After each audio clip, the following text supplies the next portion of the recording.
Alors bonjour à tous et à toutes les auditeurs et auditrices de la belle province. Nous nous retrouvons pour la suite de cette série sur l'histoire de l'Église et je vais aujourd'hui continuer donc ma présentation de l'Empire romain, de ses structures, et également aborder quelque chose qui sera très important pour la suite et pour le développement du christianisme, qui est l'ambiance religieuse, philosophique dans le milieu gréco-romain, païen, donc, mais qui n'a pas été sans importance pour le développement ultérieur du christianisme. Voilà.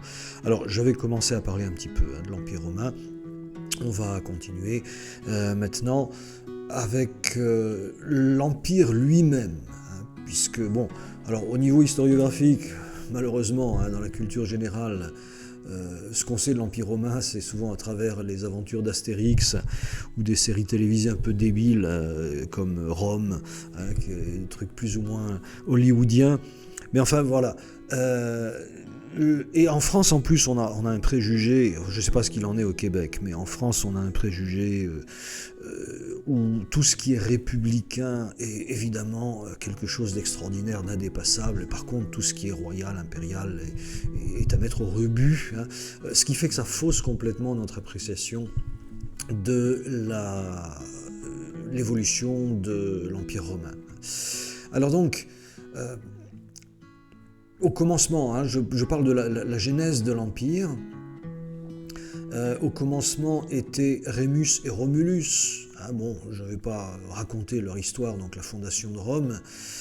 Ensuite, la royauté, puis la République, à partir de moins 509 avant Jésus-Christ, donc 5 siècles, pendant 5 siècles à peu près, 4 siècles et demi, on a eu le régime républicain en Italie. Et plus encore que dans les cités grecques, malgré le nom de république, la démocratie est largement théorique dans le domaine italique romain. Donc le Sénat qui gouverne collégialement l'État romain est une oligarchie essentiellement issue de l'aristocratie. Le peuple est largement sous-représenté, sinon par des plutocrates, c'est-à-dire des gens extrêmement riches, des parvenus, on va dire, issus de la plèbe, donc du peuple. Alors, je ne parle même pas de la masse des esclaves, qui n'ont absolument aucun mot à dire, qui ne comptent pas, qui sont des animaux, tout simplement. Alors, au début, il faut reconnaître que la République romaine manifeste justement ce qu'on appelle les vertus romaines et qui vont permettre une expansion territoriale assez extraordinaire. D'abord, une morale frugale et puritaine. Les Romains n'ont jamais été des bons vivants et des joyeux drilles, et donc ça fait partie de leur culture. Le sens de l'organisation, l'établissement dans certaines limites, dans des limites assez étroites en fait, d'un état de droit, et puis, surtout, une science militaire incomparable.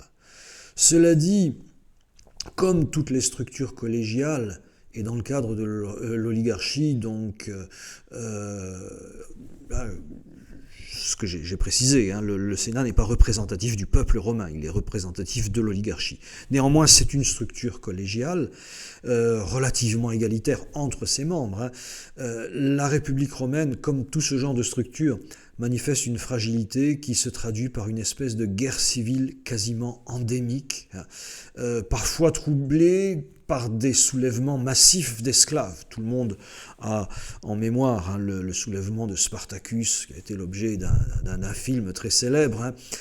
Ces gouverneurs provinciaux, qui sont imbus de principes colonialistes, et je pèse mes mots, sont des rapaces notoires.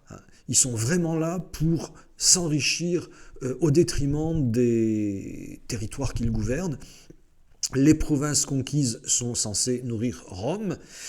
La population est sans cesse mobilisée ou ponctionnée financièrement par les guerres de conquête. C'est pourquoi beaucoup, et surtout parmi la plèbe, donc parmi le peuple, aspirent à un pouvoir fort. Donc ils sont lassés de cette perpétuelle instabilité, de ces coups d'État, etc., etc. Donc l'évolution se fait progressivement D'abord à travers l'institution de la fonction qu'on appelle dictateur. Alors dictateur qui a un sens très précis dans l'Empire romain. Dictateur a un mandat limité à 6 mois, éventuellement donc renouvelable. Et puis ensuite par la dévolution du pouvoir exécutif à ce qu'on appelle un triumvirat, c'est-à-dire un groupe de 3 personnes. Par exemple, le plus célèbre, Jules César, Crassus et Pompée, donc 3 militaires, mais qui ont formé ce triumvirat très célèbre. Malgré la résistance du Sénat, Octave Auguste, donc, qui est arrivé après Jules César, avec une extrême habileté, il faut le dire, a réussi à transformer, l'air de rien, la République en empire. Il a fait du Sénat un organe politiquement inoffensif, tout en maintenant scrupuleusement la pompe et les formes extérieures de la légalité républicaine. Les sénateurs, dont le titre reste extrêmement prestigieux et très recherché, n'ont plus grand-chose à dire sur la conduite de l'État. Octave Auguste, qui à titre personnel continue à mener la vie frugale de la vieille aristocratie romaine, prend soin de se faire nommer princeps, c'est-à-dire le premier, chaque année, pendant plus de 2 décennies. C'est-à-dire qu'il n'a pas imposé son pouvoir, chaque année, donc il demandait le renouvellement des pouvoirs qui lui étaient confiés. Donc ce qu'on appelle l'imperium consulaire, c'est-à-dire la totalité du pouvoir exécutif, devient de fait concentrée dans ses seules mains, et la République, à ce stade, n'est plus qu'une coquille vide. Alors Octave Auguste est également extrêmement soucieux de ne pas donner une allure dynastique à son pouvoir. Là aussi, symboliquement, c'est très important pour la transition entre la République et l'Empire. Donc pour sa succession, il inaugure un système de cooptation qui a un double avantage, celui de ne pas provoquer la colère du Sénat, puisqu'il ne s'agit pas véritablement d'un système dynastique, mais également qui peut assurer l'arrivée aux affaires d'hommes capables. Alors concrètement, qu'est-ce que ça signifie ? Eh bien, l'empereur s'associe à un successeur potentiel chez qui il a discerné des capacités de gouvernement. Souvent, il en fait son fils adoptif au niveau du droit civil. Et quand Enfin bon, ça ce sera un petit peu plus tard, c'est-à-dire quand l'institution impériale pourra s'affirmer à visage découvert.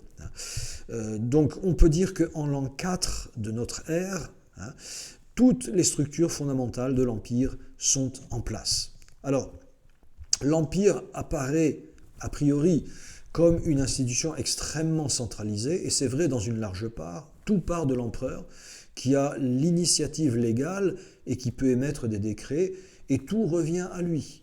C'est-à-dire que chaque fonctionnaire doit pouvoir lui rendre des comptes. Un exemple, Ponce Pilate a été puni pour avoir perpétré un acte arbitraire qui était un massacre de Samaritains à la fin de son mandat en Palestine. Il existe un système d'inspection très au point. Alors si vous voulez avoir un exemple, vous lisez Astérix en Helvétie, qui raconte très bien ce système de ce qu'on appelle les questeurs, c'est-à-dire les inspecteurs qui viennent regarder un petit peu ce que font les gouverneurs des provinces.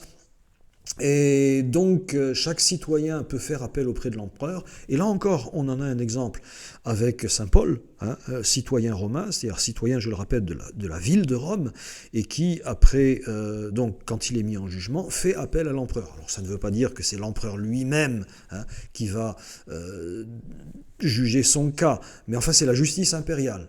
Dans la mesure où on est citoyen romain, donc on peut faire appel à l'empereur, à la justice impériale.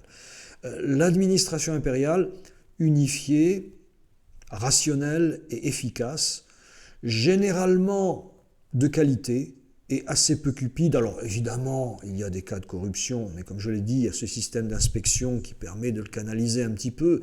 Se développe surtout donc cette administration impériale dans les domaines de la fiscalité, des communications. Alors ça, c'est quelque chose d'extraordinaire. Le réseau des routes romaines, ça ce n'est pas un mythe, le réseau des routes romaines qui sillonne l'Empire romain, c'est quelque chose d'absolument fabuleux. Et j'ai vu un document récent qui est très intéressant, qui montre à quel point les grands axes de circulation actuels reprennent en grande partie le tracé des routes romaines. hein. Voilà, donc le réseau routier, la poste impériale, les grands travaux d'adduction d'eau en particulier, avec la construction des aqueducs, etc., grands travaux d'urbanisme. Donc l'Empire, l'administration impériale s'occupe également de la justice, de la police politique, évidemment, de la diplomatie et surtout de l'armée. C'est vraiment le gros budget de l'administration impériale. Certaines provinces, qu'on appelle précisément impériales, sont directement administrées par cette administration, en la personne d'un gouverneur, tandis que les provinces qu'on appelle consulaires le sont en sous-main et d'une manière un petit peu plus discrète, un peu plus indirecte. Alors, il y a une institution originale dans l'Empire romain qui a une importance considérable, en particulier au niveau de la sécurité de l'Empire. Malgré sa discrétion, c'est celle de ce qu'on appelle le colonna, ou la colonisation. Du fait de la structure agraire latifundiaire, surtout dans la partie ouest de l'Empire, donc des immenses domaines de plusieurs milliers d'hectares, qui sont vraiment la structure du monde rural. Et donc les vétérans, ce qu'on appelle les vétérans, c'est ceux qui ont accompli leur service militaire, c'est-à-dire, tenez-vous bien, 20 à 25 ans de service militaire. C'est-à-dire que voilà, ils le terminent à un âge assez mûr, mais enfin, à la fin de leur service militaire, ils reçoivent ce que l'on appelle honesta missio. Ils se voient gratifiés d'une part de la citoyenneté romaine et ensuite de propriétés situées sur des terres nouvellement conquises ou à proximité de ce qu'on appelle le limes, c'est-à-dire la frontière de l'Empire romain, frontière qui peut être variable. Et de fait, donc, beaucoup d'entre eux ont une longue expérience militaire, et donc ces colons sont à la fois un élément, je dirais, de défrichement agricole, mais aussi un poste avancé de défense des frontières.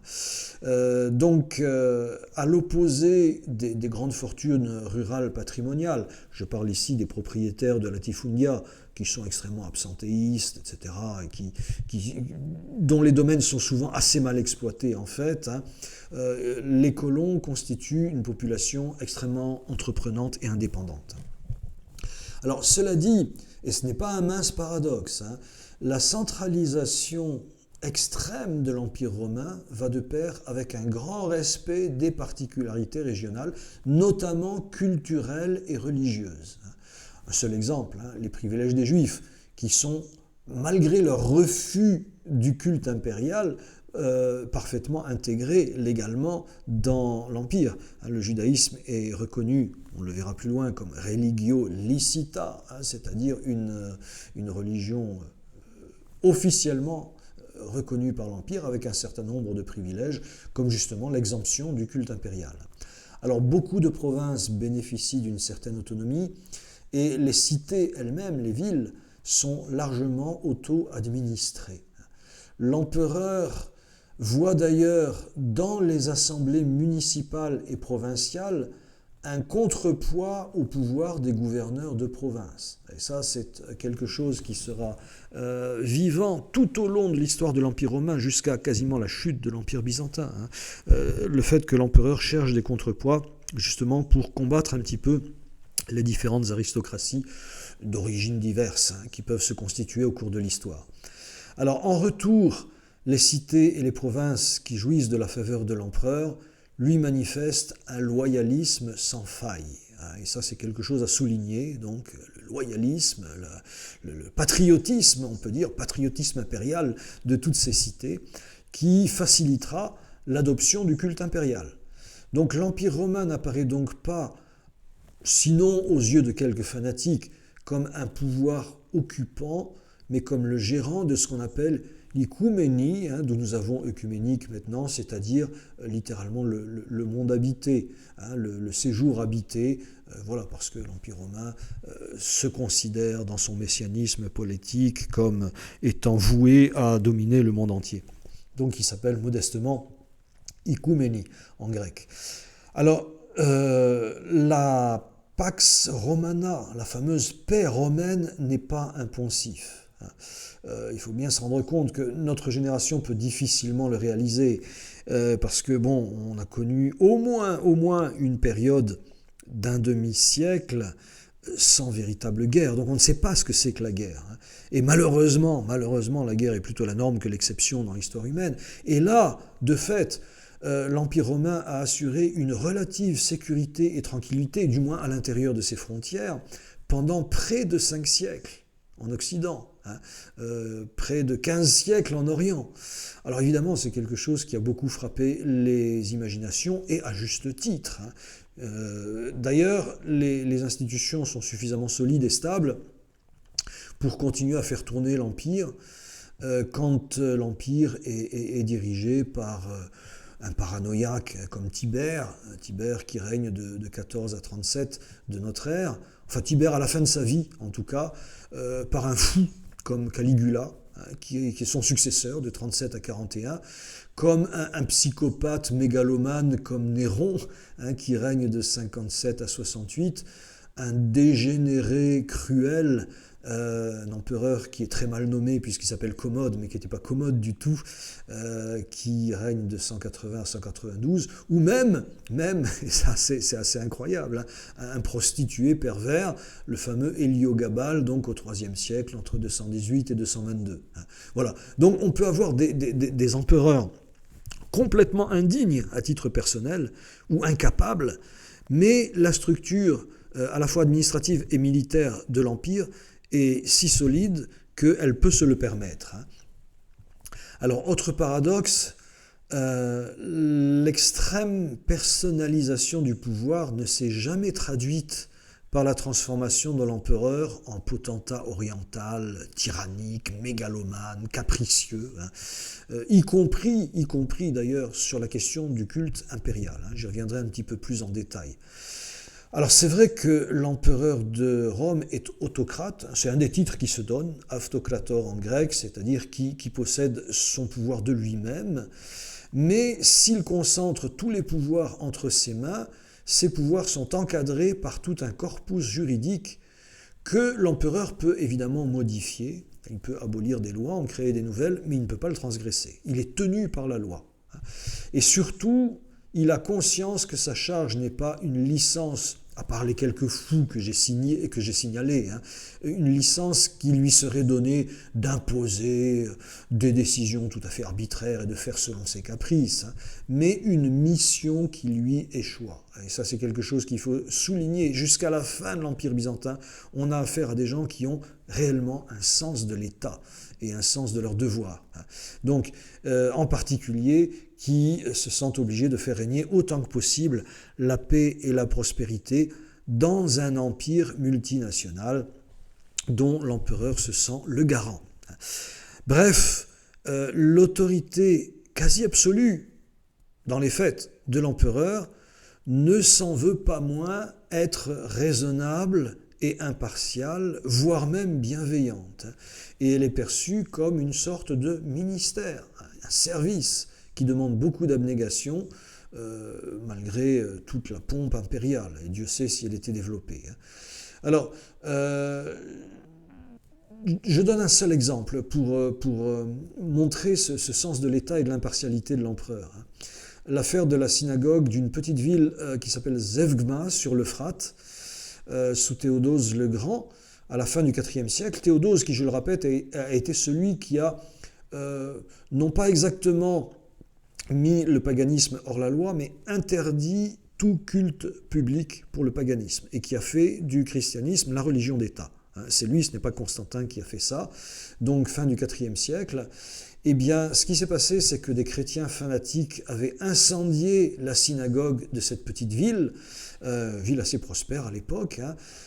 Théodose, lui-même chrétien convaincu et énergique, a exigé dans un premier temps que la communauté chrétienne finance la reconstruction de l'édifice, de la synagogue. Alors malheureusement, Ambroise de Milan, et c'est pas à son honneur, pourtant Dieu sait si c'est un grand personnage, mais cette fois-ci, il aurait mieux fait de s'abstenir, l'obligera à revenir sur sa décision, avec des mauvaises raisons. Mais le premier mouvement de Théodose illustre bien à quel point un empereur romain savait faire abstraction de ses convictions personnelles pour couvrir de son impartialité et de sa protection tous les membres de l'État placés sous sa juridiction. Voilà, alors j'ai l'air de faire une espèce d'apologie de l'Empire romain, c'est pas véritablement mon but, hein, mais enfin je voudrais quand même restituer certaines vérités historiques. Maintenant, le tableau n'est pas idyllique, hein. Simplement, il faut quand même expliquer pourquoi son expérience, cette expérience de l'Empire romain, a si durablement marqué l'histoire. Et pourquoi, en tout cas dans sa partie orientale, il a pu perdurer pendant un millénaire et demi, ce qui est assez inouï hein, au niveau des histoires des empires. Et ce qui fait que ça reste une référence incontournable en Occident jusqu'à nos jours. On parle toujours du legs de l'Empire romain, on parle du droit romain, etc. Alors ce fait ne l'a pas empêché de véhiculer depuis ses origines des tares structurelles assez graves qui ne seront jamais vraiment résolus. Et cela jusqu'à l'effondrement ultime, hein, c'est-à-dire, encore une fois, la prise de Constantinople par les Turcs en 1453. Alors tout d'abord, par ses origines et le mode de transmission du pouvoir, la charge impériale est une affaire de généraux d'armée, des militaires.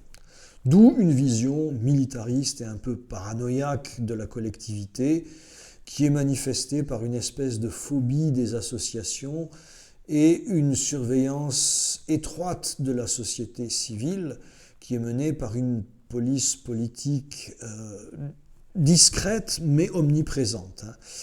On peut aussi mentionner une obsession stratégique concernant le maintien des frontières de l'Empire qui s'exprime au détriment des problèmes intérieurs, c'est-à-dire que vraiment on consacre des forces et donc un argent fou à la défense des frontières, l'argent qui aurait pu être utilisé autrement pour résoudre un certain nombre de problèmes intérieurs. Alors, si la dynastie julo-claudienne, donc Julo, ça vient de Jules César, la dynastie flavienne un peu plus tard, et Antonine, donc tout ça c'est au cours des premiers siècles et demi à peu près de l'Empire, vont fournir beaucoup d'empereurs libéraux qui sont même parfois des figures humaines assez attachantes. Alors bon, je cite Vespasien, 69 à 79, son fils adoptif Titus, donc 79-81, un règne très court, Trajan, règne extrêmement glorieux, de 98 à 117, Adrien, de 117 à 138, son successeur, voire même, un peu plus tard, Marc Aurèle, l'empereur philosophe, stoïcien, donc de 161 à 180, l'Empire évolue de plus en plus. À partir de la très grave crise du IIIe siècle, vers une sorte de, je dirais pas de dictature, ni même de semi-dictature militaire, mais de régime assez autoritaire, finalement. Alors, deuxième défaut fondamental de l'Empire romain, la fiscalité, qui est la mamelle de la Pax Romana, de la paix romaine, et évidemment donc la source des incroyables infrastructures de l'Empire, est aussi la plaie de l'Empire à cause de la répartition tout à fait inique de l'assiette des contributions. Alors, c'est vrai que l'impôt n'est plus affermé à des spéculateurs comme sous la République, ce qu'on appelait les publicains, justement. Publicains, ce qu'on appelait dans l'ancien régime français les fermiers des impôts, c'est-à-dire des personnes privées qui étaient chargées de récolter l'impôt pour l'État. Et voilà, l'État leur disait, voilà, je veux qu'il rentre tant dans mes caisses, maintenant ce que vous vous mettez dans la poche au passage et la manière dont vous le faites, ça ne me regarde pas.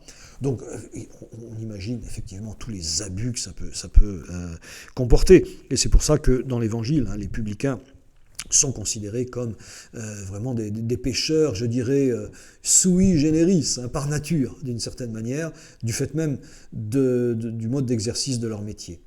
Alors donc, le fisc impérial surveille les questeurs qui traitent directement avec les cités, mais le problème, c'est que l'impôt repose essentiellement sur les classes laborieuses. l'aristocratie, qui est pourtant immensément riche, en est quasiment exempte. Alors c'est vrai qu'en retour, elle est tenue, c'est plus une coutume qu'une loi, hein. Elle est tenue, pour des raisons de prestige, de jouer les investisseurs ou les mécènes municipaux sur sa propre fortune privée, hein. C'est-à-dire que donc un aristocrate peut financer un réseau d'égouts dans une ville, la question d'éclairage, la milice qui assure la sécurité, ou des choses plus frivoles comme les jeux, organiser des jeux, hein, qui est quelque chose qui était très très populaire évidemment. Mais voilà, il ne paye pas véritablement d'impôts. Et cette injustice sera une source pérenne de ressentiment, de déloyauté, voire de révolte, et ce qu'on appelle, un terme qui fera florès plus tard dans la tradition monastique, anacorèse. Anacorèse, donc le fait de se retirer, de se soustraire, hein, de faire retraite, de passer dans la clandestinité ou d'aller au désert, hein, tout simplement, pour échapper à la pression fiscale ou aux dettes insolvables que l'on a contractées. Alors beaucoup de ces petits paysans pressurés, en particulier, n'auront pas d'autres ressources que de se vendre comme esclaves dans les latifundia ou de se livrer à un brigandage qui prendra des proportions énormes dans l'Empire romain d'Occident. Parce que, bon, je rappelle que la structure foncière de l'Empire romain d'Occident est plutôt celle de latifundia, avec tous les problèmes que ça soulève. Celle de l'Empire romain d'Orient est plus fondée sur un ensemble de petits propriétaires. Mais voilà, nous avons ce problème de l'esclavage pour dette, qui est un problème économique majeur de tout l'Empire romain, en particulier de l'Empire romain d'Occident, et vraisemblablement une des causes de son effondrement. Alors, j'ajoute que la ville de Rome, qui compte, selon certaines estimations, 1 million d'habitants, ce qui est énorme, absolument énorme, hein, vu les moyens urbanistiques de l'époque, eh bien, cette ville vit largement en parasite de l'Empire. C'est un héritage de la République qui n'a jamais pu être modifié substantiellement par les empereurs. Il y a un ministère particulier qui s'appelle le ministère de l'Annone, qui est chargé justement d'assurer l'approvisionnement et la distribution gratuite de vivres, en particulier aux citoyens de la ville de Rome. Donc ce parasitisme est marqué donc, par ce système de l'Annone qui permet néanmoins d'acheter la paix sociale et politique dans la capitale. Et donc cette déplorable coutume continuera à être appliquée à Constantinople lorsque le gouvernement de l'Empire s'y établira. L'époque et les mœurs, finalement, sont d'une brutalité épouvantable. Les châtiments légaux sont cruels, la torture est courante, elle est même légale, elle fait partie de la procédure légale pour la procédure d'enquête en ce qui concerne les esclaves.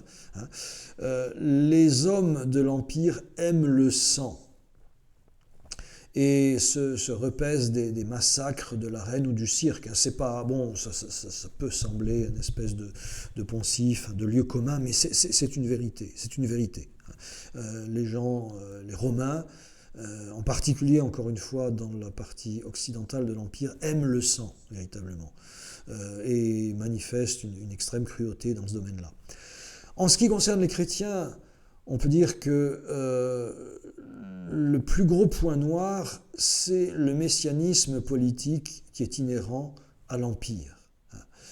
Ce qui est contestable, c'est moins son absolutisme politique ou ses profondes inégalités sociales que sa prétention à être le régent providentiel du monde entier. Les empereurs romains se considèrent comme élus par les dieux pour étendre leur potestas, leur pouvoir, aux limites de l'univers habité. Donc l'Empire romain tombe facilement par là dans une idolâtrie de l'État, dont la divinisation progressive de l'empereur, je vais en parler, aboutit au culte qui lui sera rendu. Et donc cette divinisation est un des aspects de cette idolâtrie de l'État que l'on retrouve dans l'Empire romain, qui va poser des gros problèmes aux chrétiens. Cela dit donc, ombre et lumière assumées en bloc, on peut néanmoins conclure que la rencontre longtemps tragique de l'Empire romain et du christianisme a été providentielle au moins à 3 titres. Tout d'abord, l'unification politique de vastes étendues et d'un grand concours de peuples divers a favorisé l'évangélisation, comme dit l'Apocalypse, de nombreuses nations, tribus, peuples et langues. Chapitre 7 de l'Apocalypse, donc voilà, le fait qu'il y ait eu une unité politique qui rassemblait tous ces peuples de manière assez unitaire, sans fractionnement, etc., sous le même parapluie, et bien a favorisé de fait l'entreprise d'évangélisation dans l'Empire romain. Ça, c'est une première chose. L'expansion rapide du christianisme et son aspect cosmopolite, j'insiste là-dessus, et quand je parle de cosmopolite, c'est opposé à ethnique ou tribal. Donc cette expansion rapide et cet aspect cosmopolite qu'a revêtu très tôt le christianisme, dès les origines, doit beaucoup justement à cet état de fait de l'Empire romain, cet empire multiethnique, multinational et néanmoins unifié. Alors ensuite, les structures de l'Église, alors c'est vrai qu'ils sont en soi une coquille vide, sans la force de l'Esprit Saint, mais qui sont aussi un gage de résistance dans les épreuves, en particulier dans les persécutions, et de stabilité dans le temps. Donc les structures de l'Église se sont inspirées des structures de l'Empire, même si l'esprit qui les anime puise évidemment à une source complètement différente. Ensuite, last but not least, comme on dit en anglais, l'Empire a légué à l'Église, à travers la pédia, j'en avais parlé, ce système pédagogique de l'Antiquité, une culture et une langue qui lui permettront, par leur génie propre, de fixer sa doctrine. Alors, cela ne veut, je parle du grec ici, alors cela ne veut aucunement dire que d'autres expressions du christianisme, expressions latines ou syriaques, qui sont aussi importantes, soient de quelque manière inférieures ou de moindre valeur que l'expression grecque. Mais on est obligé de reconnaître, et ce n'est pas du chauvinisme de ma part, parce que j'appartiens à une église grecque catholique, que sans le grec, on n'aurait peut-être pas eu l'élaboration précise du corpus dogmatique de l'Église indivise. Je parle ici du génie propre de la langue grecque, qui est une langue à la fois précise, conceptuelle et souple, ce qui permet la création de nouvelles notions, et donc qui a été, à mon sens, assez capitale dans l'expression doctrinale du christianisme. Voilà, donc ça c'est un petit peu ce que l'on pouvait dire sur... pour conclure un petit peu sur l'Empire romain, ses institutions, son esprit, et puis les relations que ça impliquait avec la nouvelle prédication. Alors maintenant, je vais aborder le cadre religieux païen, je précise bien sûr, cadre religieux de l'Empire, avec le titre « La crise du paganisme ». Parce que, comme on va le voir, effectivement, le paganisme traverse une crise, ou à tout le moins une mutation considérable à ce moment-là. Alors, je vais parler d'abord de quelque chose qui passe un petit peu sous le radar, tellement c'est évident, qui était la question des cultes civiques, et qui va déboucher sur le culte de l'empereur. Dans l'Antiquité gréco-romaine, comme dans les sociétés traditionnelles, et le paganisme en général, il n'y a pas de différence entre le social et le religieux. Le social est une expression spontanément religieuse, le religieux s'enracine nécessairement dans le social. L'homme n'a d'existence que collective. La notion de personne est une notion spécifiquement biblique. L'homme n'a d'existence que collective, et l'identité de la collectivité s'exprime avant tout par des rituels religieux. les dieux du paganisme sont à l'origine des dieux essentiellement locaux. On a l'impression, quand on parle du panthéon des dieux, etc., de l'Olympe, de cette multiplicité de dieux, voilà, que tout le monde était polythéiste. C'est pas tout à fait vrai. Hein.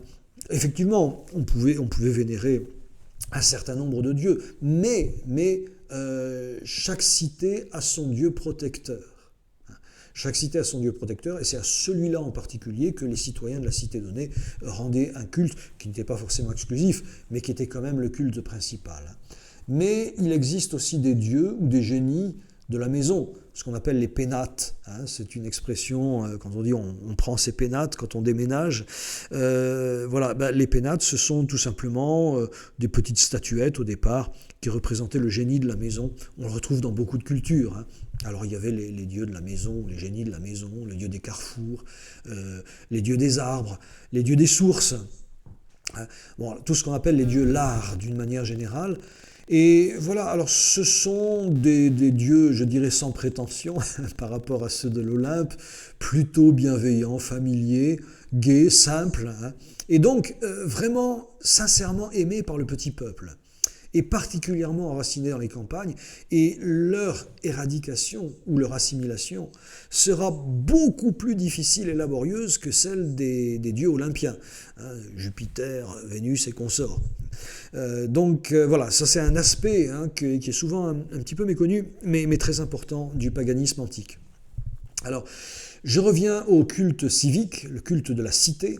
Au départ, il est strictement local, mais il peut gagner en prestige et attirer des foules, voire même s'étendre au loin, pour peu que des jeux prestigieux soient organisés en son honneur.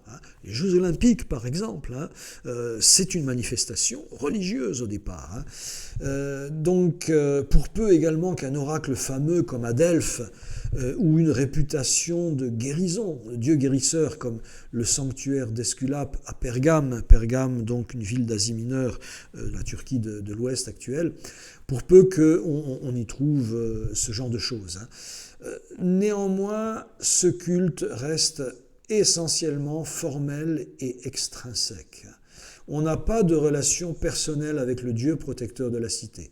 On lui rend des devoirs, en particulier à travers le rituel, mais cela n'empêche pas la vie quotidienne d'être imprégnée de ce paganisme à travers les serments, y compris ce qu'on appelle les serments imprécatoires, des sortes de malédictions qui prennent les dieux à témoin et qui ont une importance capitale dans l'Antiquité.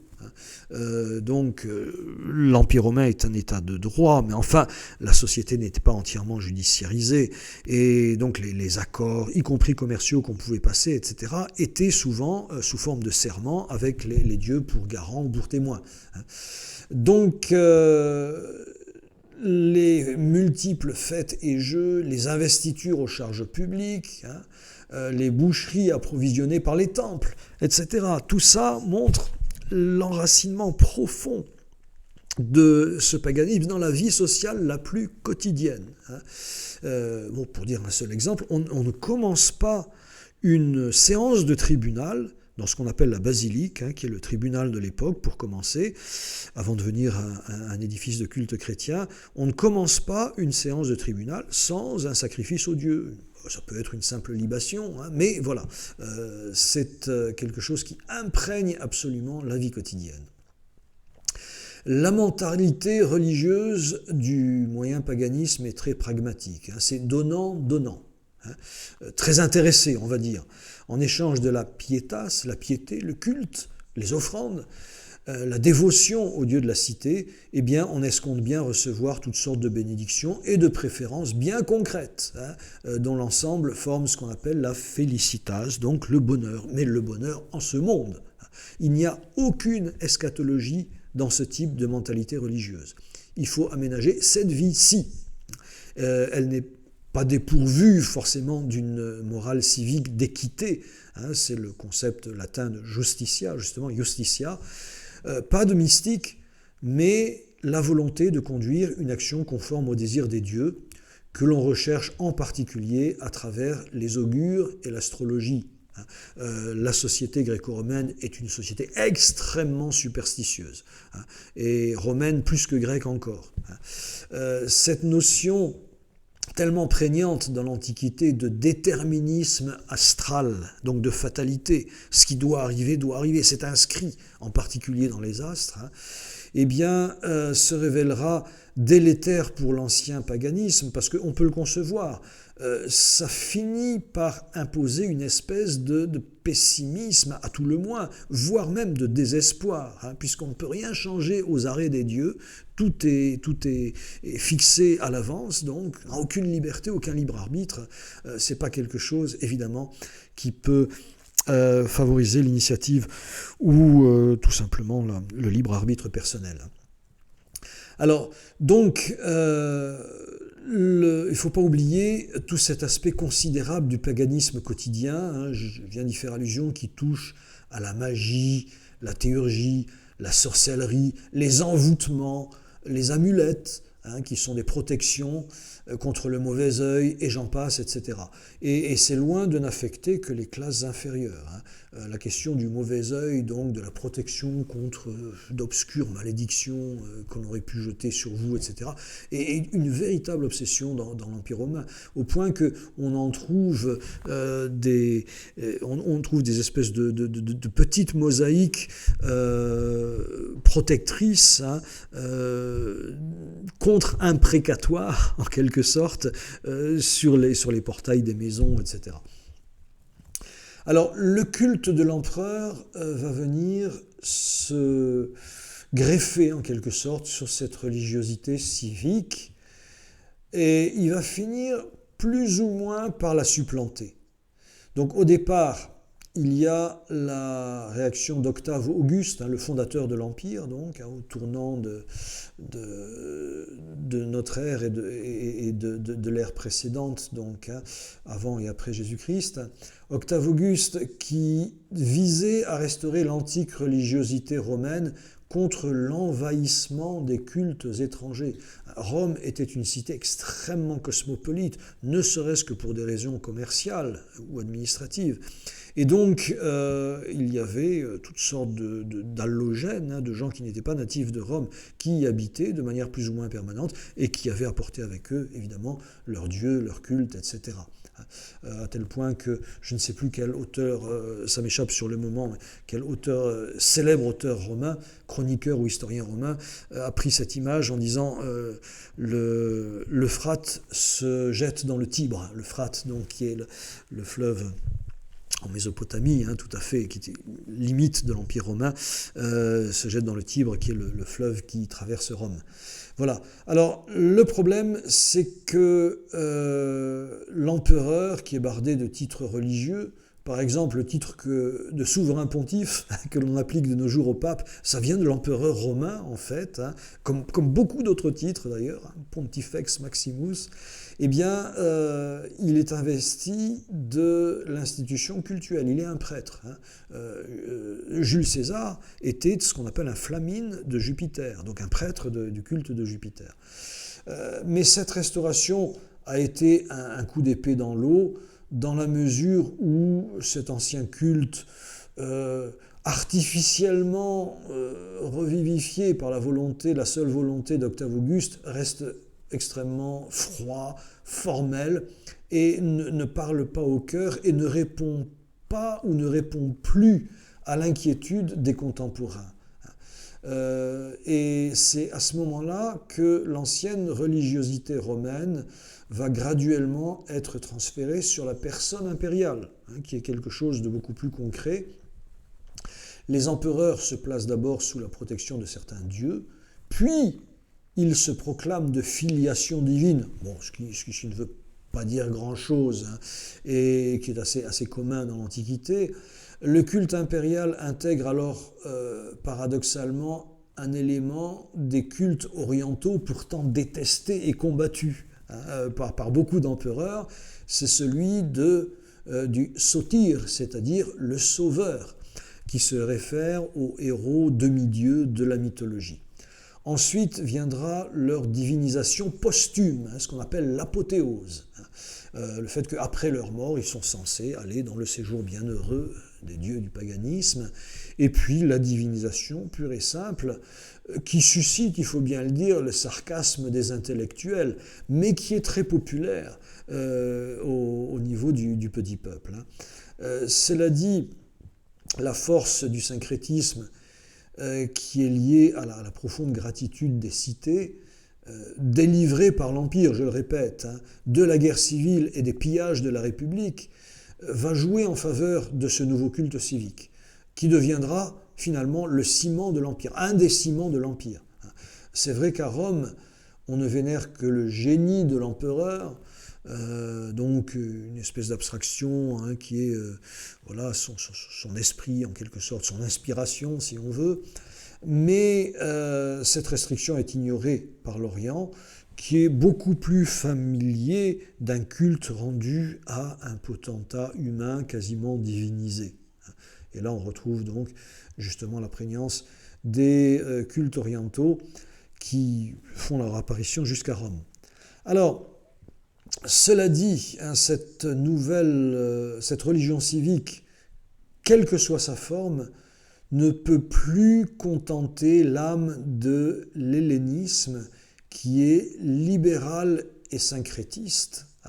Donc j'insiste sur ces deux termes, sceptique vis-à-vis des anciennes mythologies, donc ce qu'on appelle évémérisme, c'est un certain Évémère, un penseur de l'Antiquité, qui très tôt d'ailleurs avait dit que toute la mythologie des dieux, c'était de la mythologie au sens moderne du terme, c'était des fables, et que les dieux ce n'étaient jamais que des humains qui avaient laissé un souvenir particulier, qui avaient été divinisés, donc un espèce de rationalisme vis-à-vis de l'ancienne mythologie, et surtout donc l'hellénisme qui est rongé d'inquiétudes religieuses et qui commence à avoir le souci de l'au-delà.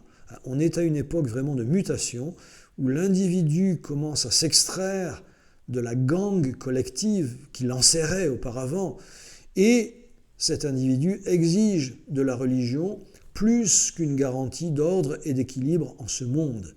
Et cette nouvelle mentalité va déterminer le succès des cultes qu'on appelle à mystère et également du christianisme. Alors un petit mot sur les cultes à mystère, qui sont également appelés les cultes orientaux.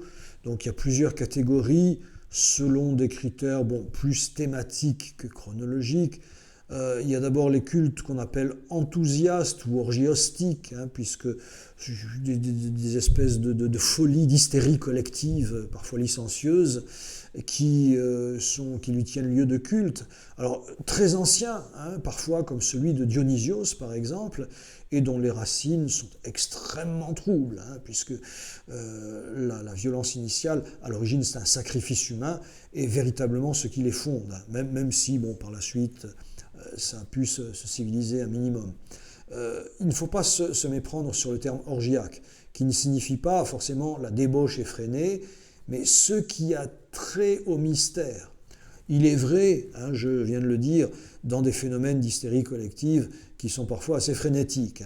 Ce qui est recherché dans ces cultes, comme dans celui de Dionysios ou de Cybèle, qui est un culte phrygien, donc du nord de la Turquie actuelle, qui encourage la castration volontaire, c'est la divine mania, la folie ou fureur extatique qui fait entrer dans un monde supposé divin. C'est quelque chose de très très ancien dans l'histoire de l'humanité, et on en a quelque chose d'un petit peu similaire dans les transes chamaniques, qui sont vraiment le b.a.-ba de la religiosité humaine, qui commence vraiment à l'âge de pierre. Donc, le but de l'initiation, c'est justement cette entrée dans ce qu'on considère comme le monde divin, et le rituel ne fait qu'y introduire. Le caractère orgiaque du rite est une transgression préalable à la crise enthousiaste.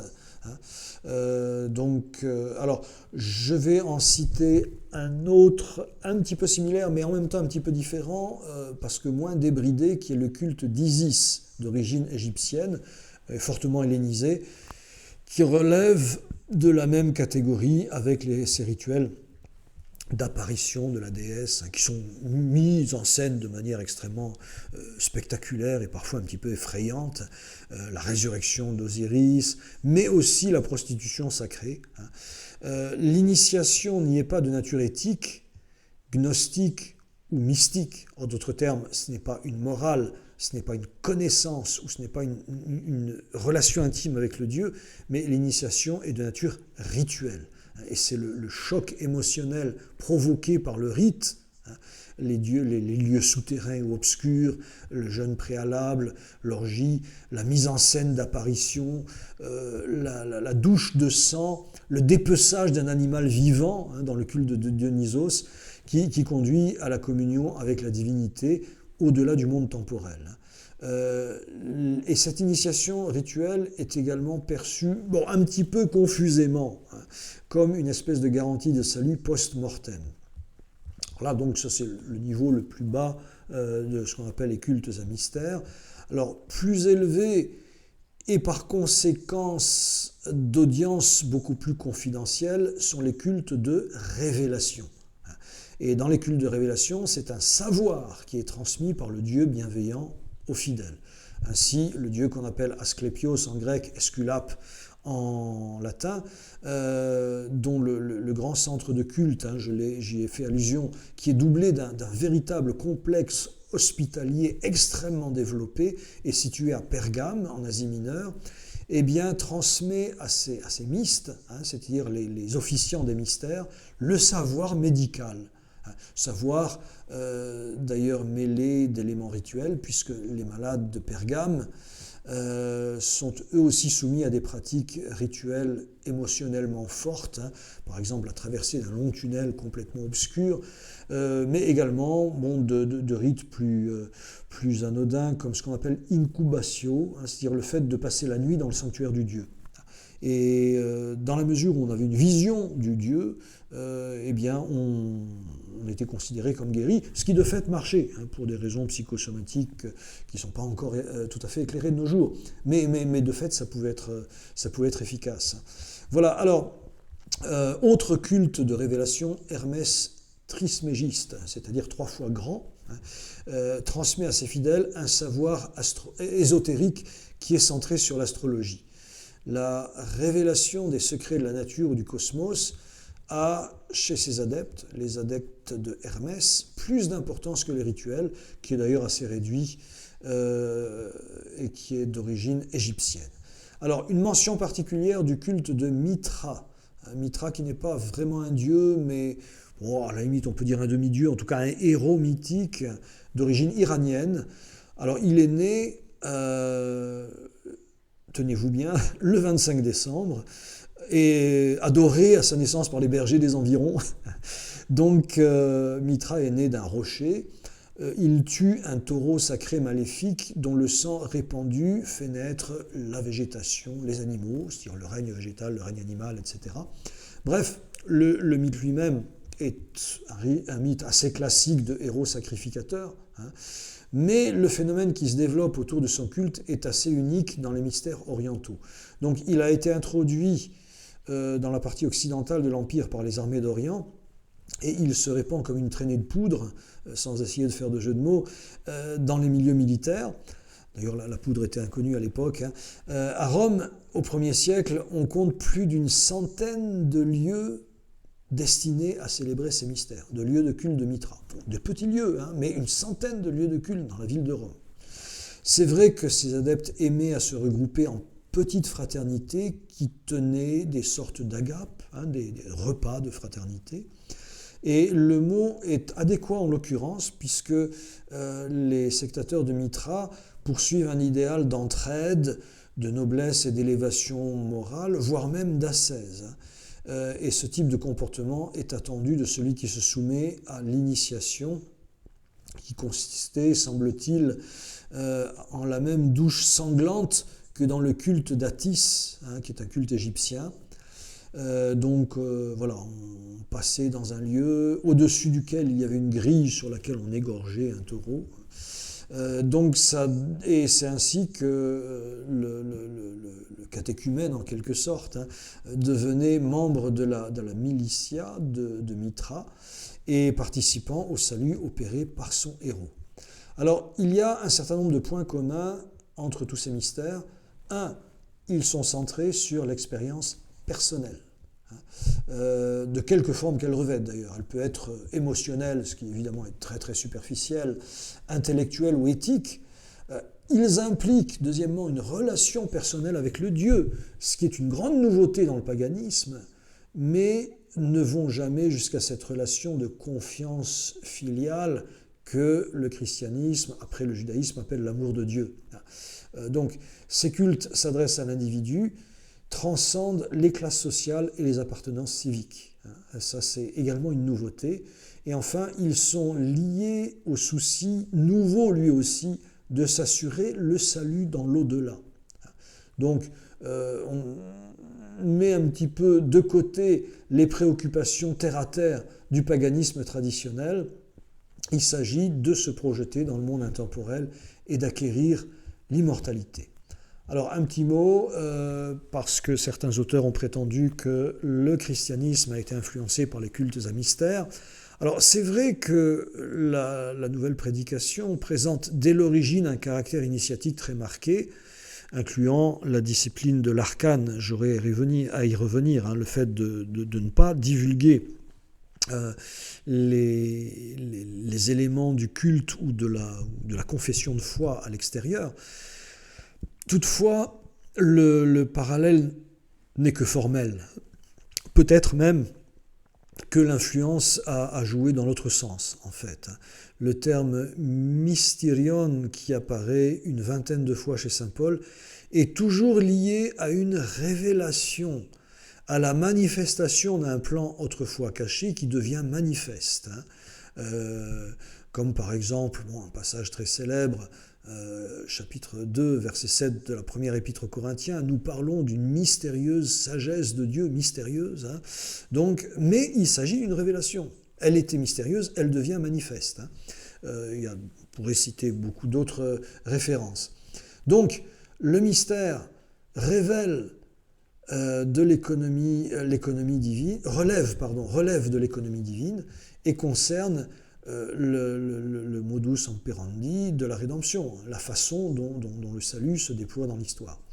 En général, il concerne plus précisément l'économie de la croix, le caractère salvateur de la croix. Saint Paul n'utilise jamais les autres termes familiers au mystère païen, comme mystikos par exemple, ou orgiazo. Quant à l'origine de la discipline initiatique dans la communauté chrétienne, à mon sens, elle est plutôt à rechercher, non pas dans les religions à mystère du paganisme, mais de groupements juifs à tendance apocalyptique, comme ceux dont témoignent les textes qui ont été découverts à Qumran. Voilà. Alors, je termine avec un petit mot quand même sur la philosophie et l'évolution de la philosophie. Les contacts avec certains courants philosophiques de l'Antiquité gréco-romaine sont plus avérés. Il faut dire que la philosophie grecque subit à cette époque une mutation considérable. C'en est fini de l'attrait pour l'ancienne science, représentée par Aristote par exemple, ou Pythagore, trop rationaliste, trop abstraite, d'autant plus que l'abondance de main-d'œuvre servile décourage les applications technologiques de la science grecque, qui était extrêmement développée, mais qui, curieusement, donc, n'a pas débouché sur des innovations technologiques. Le tournant de la philosophie de l'Antiquité tardive est radicalement religieux, quelle que soit l'école considérée. Et cette spiritualisation affecte même la méthode, où l'on impose l'interprétation allégorique des anciens mythes, à savoir il ne faut pas les lire au premier degré, ils signifient autre chose, quelque chose de beaucoup plus spirituel. On peut même parler de l'émergence d'une espèce de monothéisme diffus, où le syncrétisme a un certain rôle, mais qui s'appuie aussi sur la réflexion philosophique. Sur le plan formel, l'enseignement déserte les grandes académies pour se recentrer sur la relation maître-disciple qui prend parfois l'allure d'une espèce de paternité spirituelle, en fait. Alors, certains courants ne sont pas affectés par cette nouvelle mentalité, celui des cyniques par exemple, hein, excentriques, provocateurs, critiques systématiques de la société et des grands. Leur enseignement essentiellement pratique porte sur le dépouillement et l'acquisition des vertus, entendu dans un sens assez asocial, et parfois dans une espèce de régression à l'état de nature dont on se demande ce qu'elle a de différent avec la condition animale. Mais cette doctrine repose sur une certaine misanthropie et un profond pessimisme, ce qui fait qu'elle est toujours restée assez marginale. Alors, le stoïcisme présente une doctrine d'une grande élévation. L'idée fondamentale, c'est celle de la conformation à l'ordre cosmique qui est identifiée à la divinité, en particulier dans la figure du logos, hein, c'est-à-dire la raison organisatrice de l'univers, l'intelligence qui a créé ce cosmos parfaitement réglé. Et cela va de pair avec un strict déterminisme et un finalisme qui se manifeste par une recherche de l'équilibre et de l'harmonie qui sont les vertus majeures, avec le détachement. Le détachement, ce qu'on appelle en grec ataraxia ou apathia, l'absence de trouble, de passion, donc le calme intérieur inaltérable, la tranquillité d'âme, voilà, pour pouvoir mener une vie qui adhère étroitement à la structure divine de l'univers, à l'ordre divin qui est sous-jacent à la création. Donc la morale stoïcienne présente de nombreuses analogies avec la sagesse biblique, et l'anthropologie qui a été développée par cette école est proche par bien des points de la conception de l'homme que se fait l'Écriture sainte, en particulier dans le refus d'un dualisme strict entre l'âme et le corps, hein, qui ne sont pas séparés dans le stoïcisme comme ils le sont dans le platonisme sous ses différents avatars.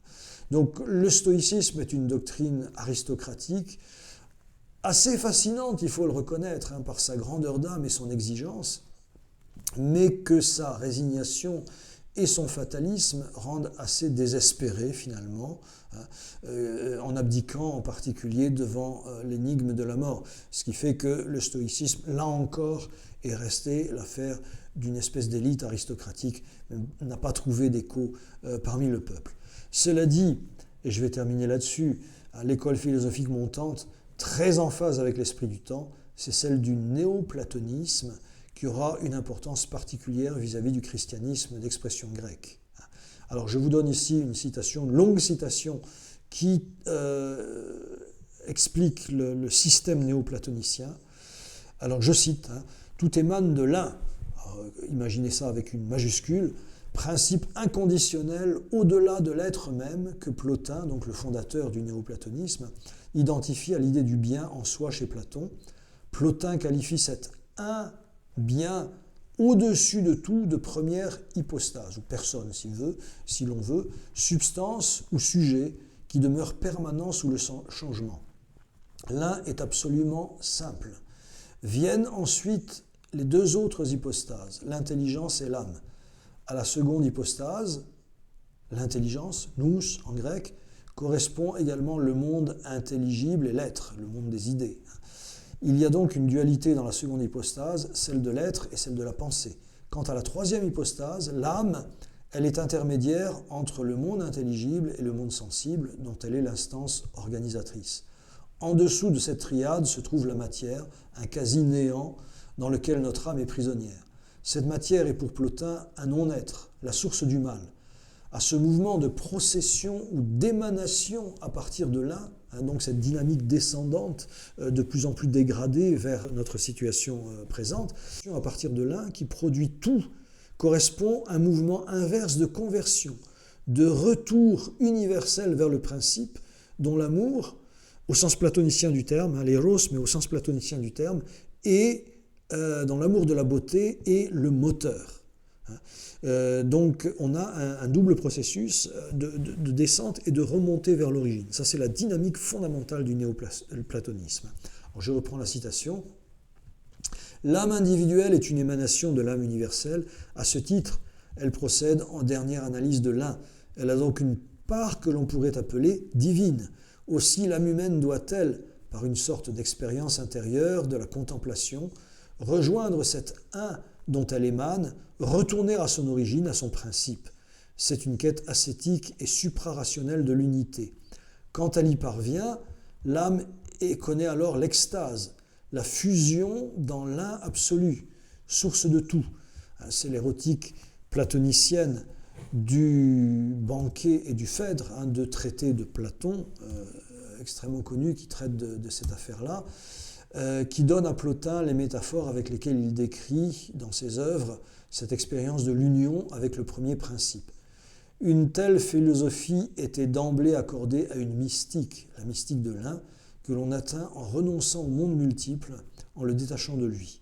On ne peut saisir l'un qu'au travers d'une expérience mystique non intellectuelle, car l'un n'est pas objet de pensée, étant au-delà de l'intellectuel. C'est dans la simplicité du regard, une expression de Plotin, que l'on atteint l'un par-delà la multiplicité.